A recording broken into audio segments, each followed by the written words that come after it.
পার শটে যদি পার 6 নিতে পারোস, পার 6 এ 50 টাকা করে দিমু। পার 6 50।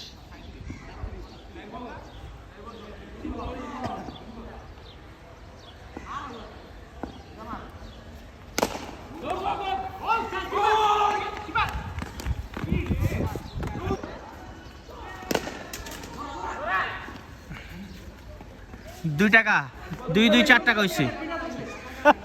তানবীর পার রানে 2 টাকা,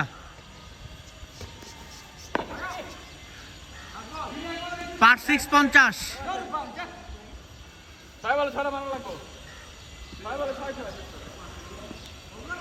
আরে ব্যাটে বলে লাগাইতে পারে না, আমি কি টাকা দিব? ল মিনিমাম 3টা 6। হায় রে ফকিন্নি, তুই এখন আমার 300 টাকা দে বেটা।